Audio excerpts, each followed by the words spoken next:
Paramashivoham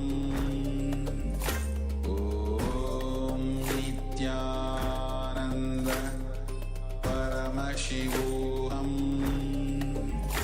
Om Nityananda Paramashivoham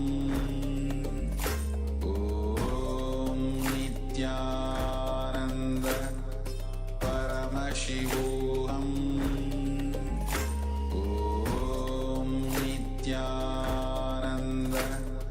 Paramashivoham Om Nityananda Paramashivoham Om Nityananda Paramashivoham Om Nityananda Paramashivoham Om Nityananda Paramashivoham Om Nityananda Paramashivoham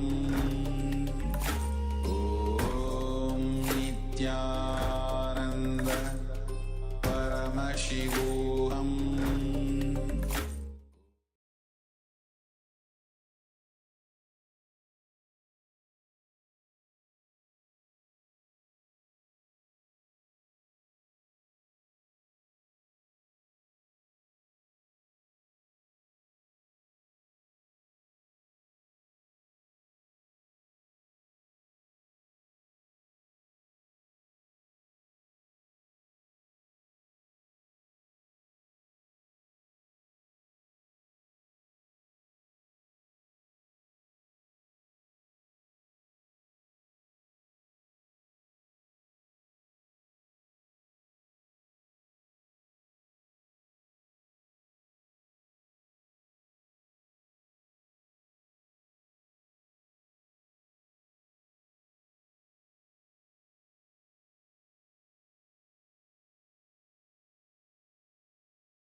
When you were a child, you thought many things are too important for your life, and if you lose your bicycle, you may never be able to survive in the world.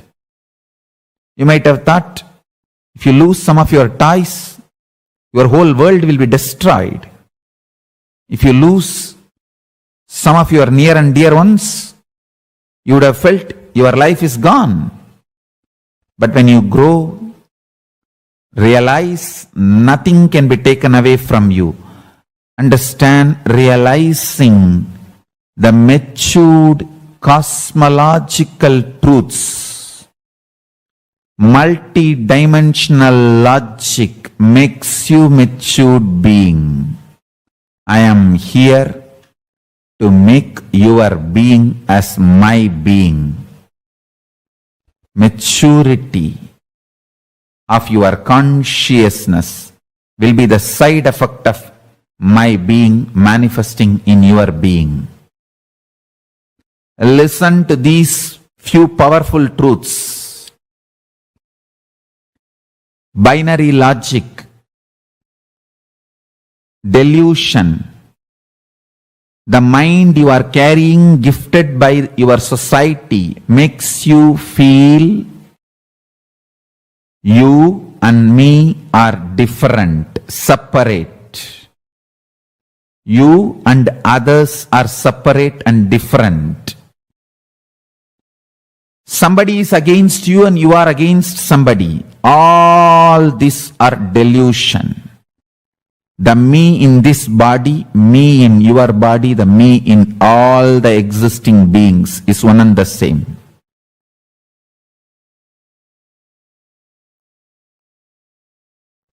The me in this body is manifesting, now initiating the me in your body. Whatever you feel as me, as you in you, will now start manifesting what I feel as me in me. You will understand in the telescopic or microscopic experience, microcosmic and macrocosmic experience of oneness and infinity is one and the same. Listen, listen, listen. The microscopic level, microcosmic level, you and me are in oneness. In the macrocosmic level, telescopic level, you and me are infinity. Infinity of the ultimate oneness of the source is one and same. All fears are useless. All fears have no value. Pure greed without giving place for fears is okay. It's expansion. Pure greed without giving any respect or place for fear is okay. Because it is expansion. By very nature, by my very existence, I go on expanding. Decision to expand, will to expand, manifesting as pure greed without fear is verily myself manifesting in you. Fear and greed as to exist together is stupid binary logic.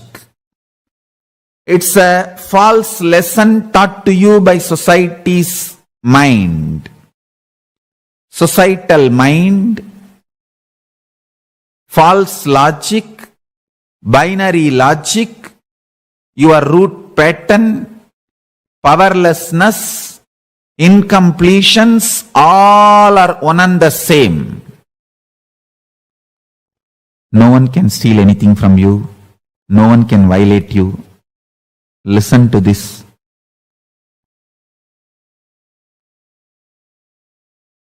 This is the way you are hardwired. Your bioenergy is hardwired. Your DNA is programmed with cosmic truths which I am talking now. Every word I am uttering is reverberating in your DNA. I am not talking to your societal mind. I am talking to your DNA. And I am directly making your DNA manifest these cosmic truths. Whatever I am talking is the existence and truth of the cosmos. I am revealing the truths as it is from the cosmos and cosmic archives, Akashic records. From the cosmic archives, I am revealing the truths as it is. Your DNA carries the whole cosmic records in a microchip form. The whole cosmic record, whole cosmic knowledge, the whole cosmic memory, the whole cosmic programming, the law, software, programming with which the whole cosmos is functioning, the same program is in your DNA. Now I am just awakening it. I am rebooting and cleansing all the viruses, delusions, unnecessary confusions and localized ideas and awakening the cosmic truths in your DNA. in your very bioenergy.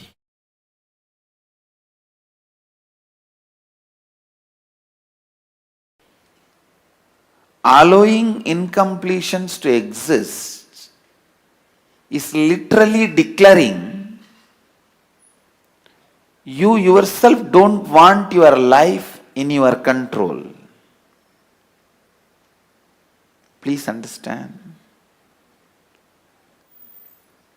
Allowing incompletions to exist in you is you declaring that you do not want your life under your control. You say, no, let life happen, whatever. I can't take the responsibility. I can't keep it under my control. No. Listen. Please listen. The utter irresponsibility. Utter irresponsibility. The power of incompletion is such, it dilutes you so much. You literally believe you really can't contain your own life or contain yourself. See, just because you are temporarily upset, you go on taking the decisions which permanently damages you. That is the most difficult part of life. Please understand. Just because you are temporarily upset,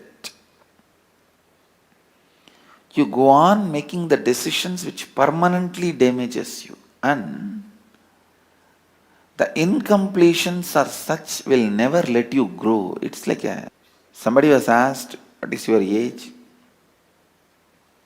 He said 22. The person who asked the question asked, what? Last 5 years you are telling the same thing? This fellow said, yes, I don't change my words. Many times, not changing your words are like not growing.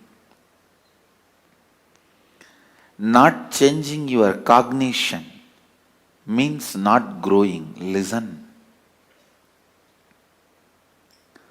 Not changing your cognition means not growing.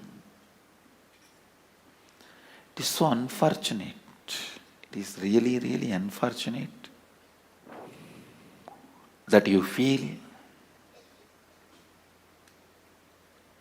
incompletions are really, really true.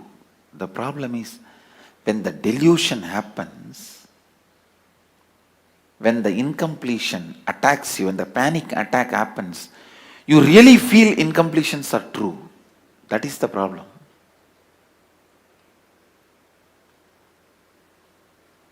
When the dust storm, sandstorm happens, you really feel you can't do anything. You are paralyzed.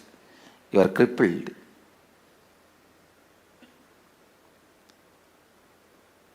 Temporarily, but you feel that is eternal. Please understand. Suffering, the quality of suffering is, even if it is temporary, it will give you the experience that is going to be there on you eternally. You won't find the end of the tunnel. You won't find the other side of the tunnel. You will feel, oh, it is going somewhere and gone.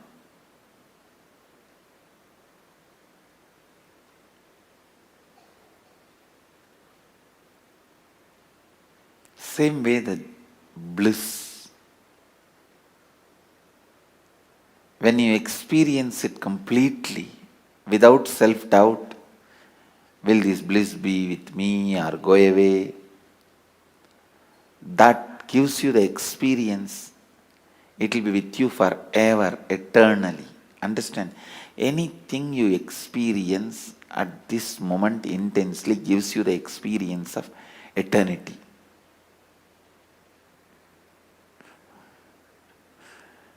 understand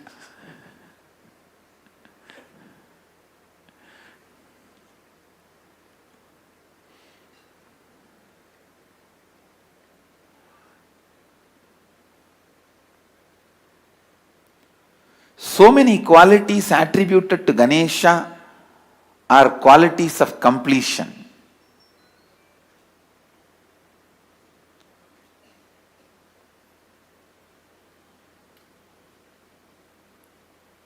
These incompletions, they just totally imbalance you.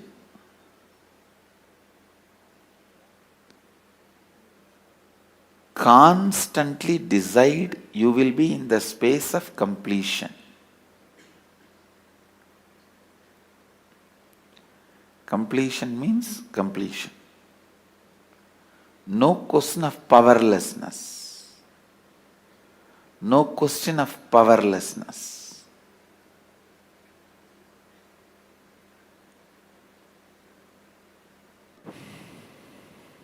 Everything you do,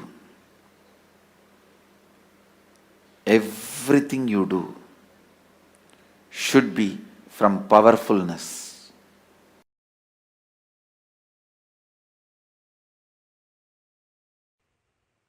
Ramakrishna used to give a beautiful example.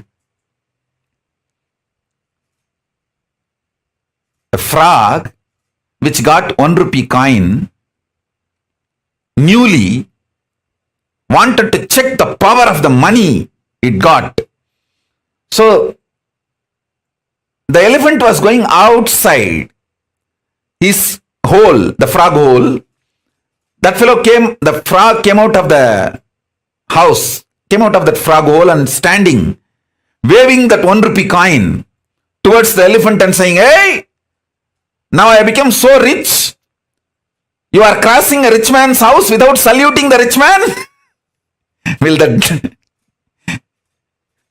elephant care for anything? He may not even hear the shouting of frog. Even if he hears, he will say, "Hey, keep quiet." And he will walk. Exactly same way. If you treat your patterns, you will manifest powers.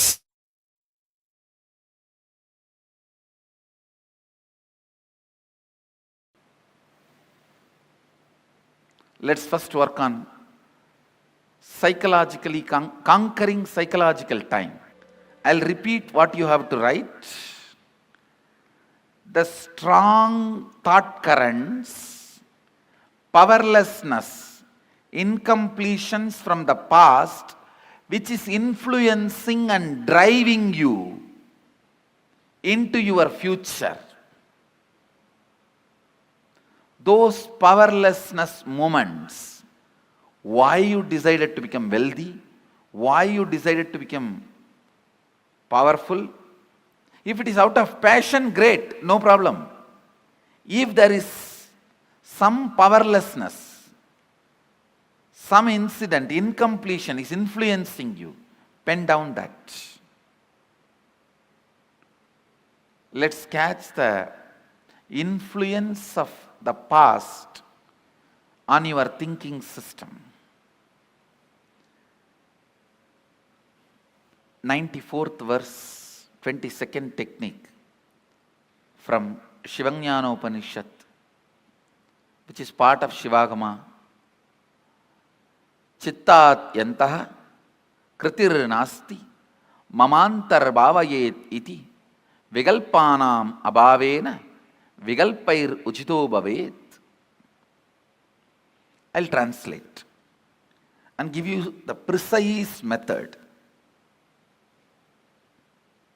The essence of this verse is reliving is relieving. Means the past powerlessness which is influencing your thinking, relive those incidents, not remembering. Please understand, there is a big difference between remembering and reliving. For example, something happened in your life at the age of 8, 9, which is still influencing your thinking. I have seen people getting influenced by something happened when they were 3, 4 and all. They are 57. Something happened at 7 influences them.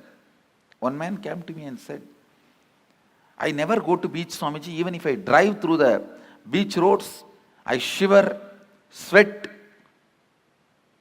I have a panic attack. I asked why. No, at the age of 7, I went for a walk with my father. I saw murder happening in a beach and we ran away from that spot. From that spot till I can't, now I am 57, I can't go to beach. 40 years, the pattern with which he is suffering. Sometimes the past influences you so much. See, carefully listen. You are now 57, something happened at the age of 7. If you remain as 57 and visualize what happened at that age of 7, that is called remembering. Reliving means forget your present identity. Just dump it, throw it. Become that person. At the age of 7, what intelligence you had, how you were, visualize and become that person. Enter into that person's physiological, psychological frame. Take few minutes and meditate on that person. Become that person. Then relive. When you relive, all the powerlessness accumulated in your nervous system during that incident, it may be emotional suppression or the identity crisis, various guilt, pain, suffering, it will all just break, collapse and leave your system. Your system will be clean. System will be cleansed. When the effect of your past is reduced on your existence, you will not reproduce it as it is or in an altered way on your future. Neither reproducing as it is nor reproducing in altered way is liberation. You may ask, then I will not do anything in the future? No, you will do a lot. But not as an altered expression of the past, but liberated expression from the past.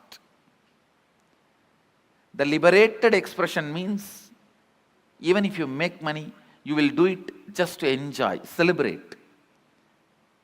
But if you are making money because you have been teased as a poor, because you have been challenged as a poor, because you have an identity crisis as a poor, even if you become rich, you will continue to suffer. I have seen many moneyed poor people. Understand, paradoxical word.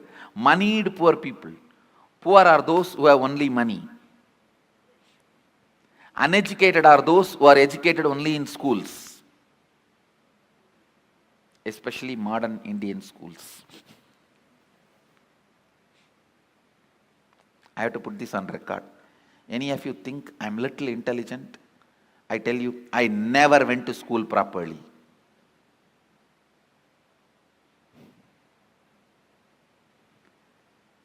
And any of you want to become intelligent?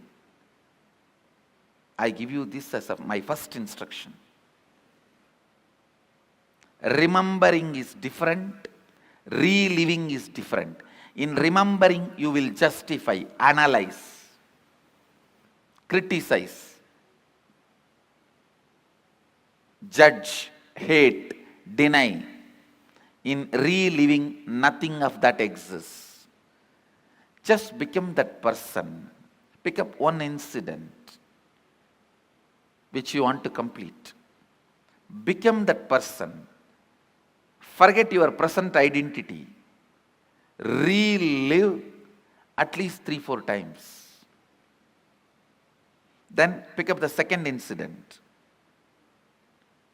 become that person, relive at least 3-4 times.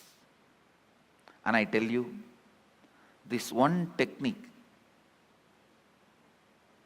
it can give you as simple as freedom from headache to as complicated as freedom from this whole samsara.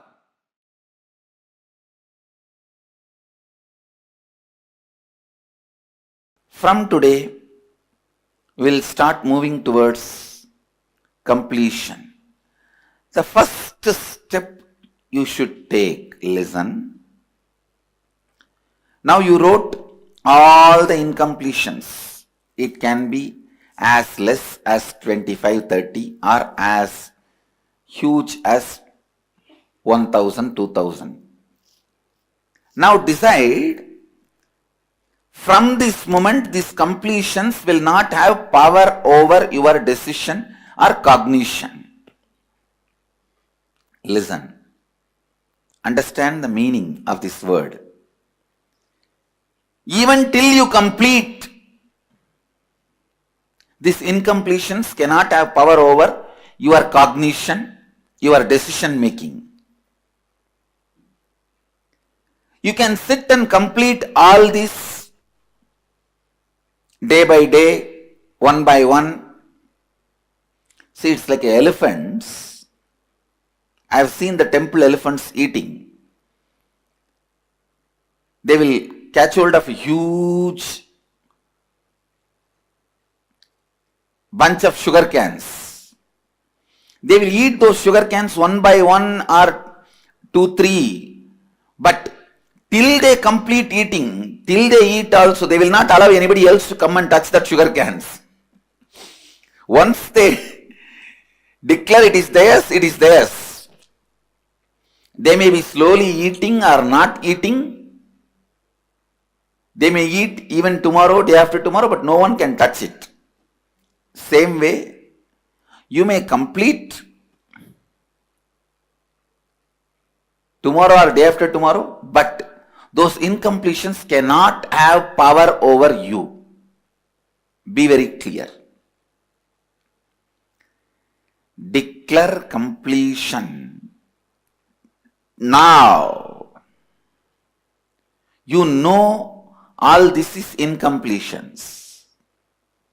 Understand, completion works more with your conscious decision.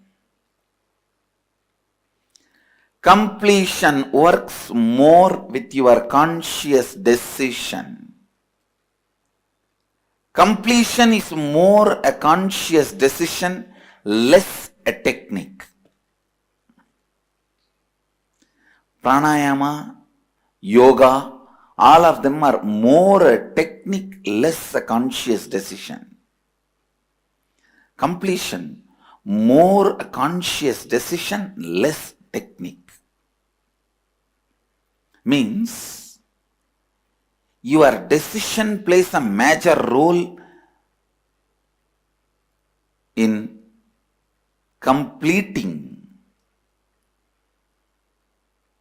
Then actual technique. If you just decide, now you are complete, over. I never did in my life sitting and reliving, going through or looking at that mirror 24 hours.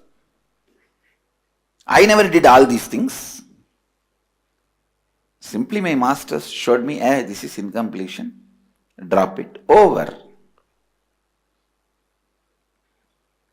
So it is your decision that plays major role.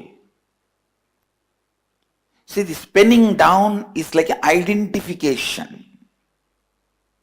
Now what you pen down, even if it is 25 pages, you should paste it next to your bed. And every day, for next few days, you should read that and tell yourself, I am complete with all this. After a few days, you will be bored to read them because they have no more power over you. Then you can tear them and put it in the dustbin. You should feel bored to read your incompletions. Then you are complete.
Paramashivoham Om Nityananda Paramashivoham Om Nityananda Paramashivoham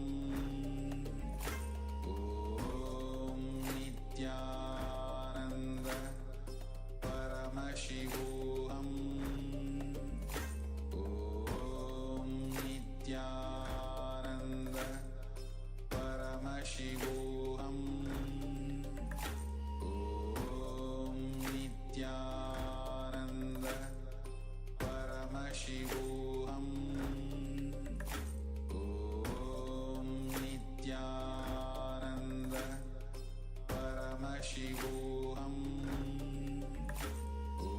Om Nityananda Paramashivoham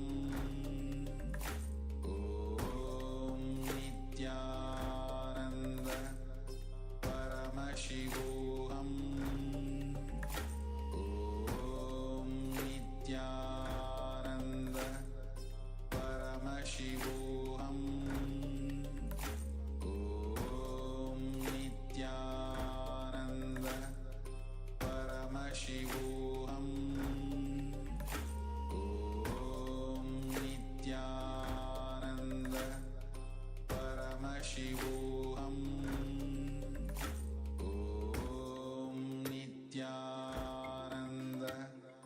Paramashivoham Om Nityananda Paramashivoham Om Nityananda Paramashivoham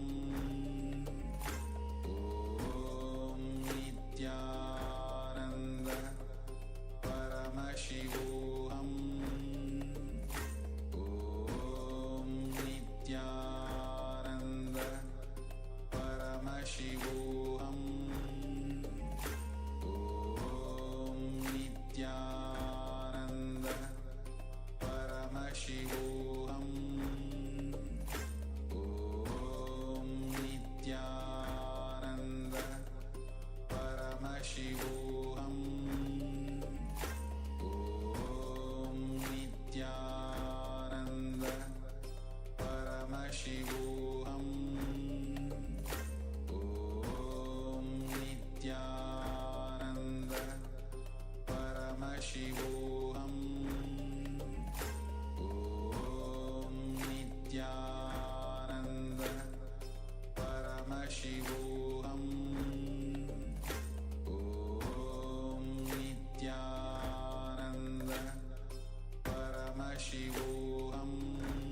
Paramashivoham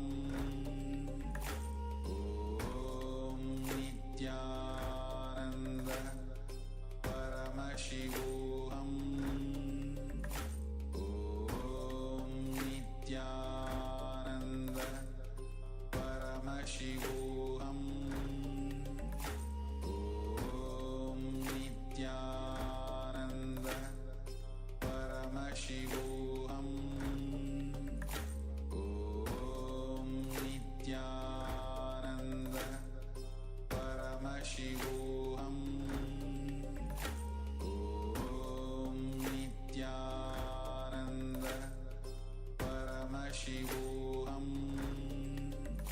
Om Nityananda Paramashivoham Om Nityananda Paramashivoham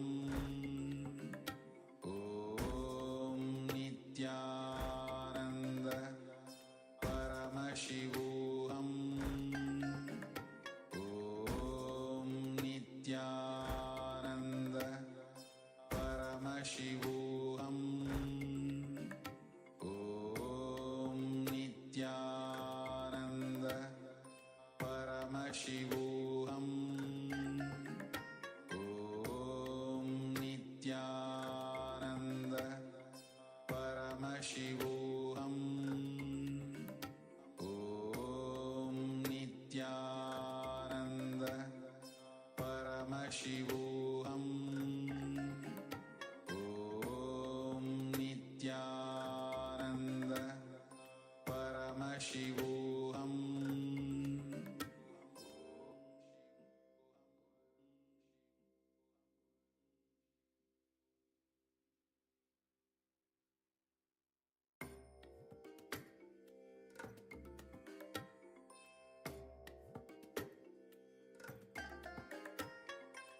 I bless you all. Let you all open all your three eyes and manifest the powers of Mahasadashiva. Om Nityananda Paramashivoham Om Nityananda Paramashivoham Om Nityananda Paramashivoham Om Nityananda Paramashivoham Om Nityananda Paramashivoham Om Nityananda Paramashivoham Om Nityananda Paramashivoham Om Nityananda Paramashivoham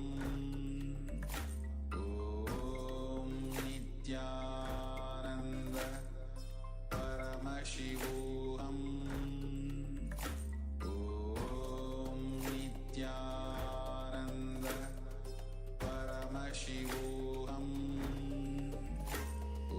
Om Nityananda Paramashivoham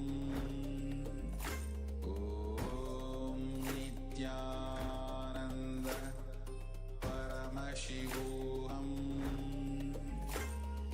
Om Nityananda Paramashivoham Om Nityananda Paramashivoham Om Nityananda Paramashivoham Om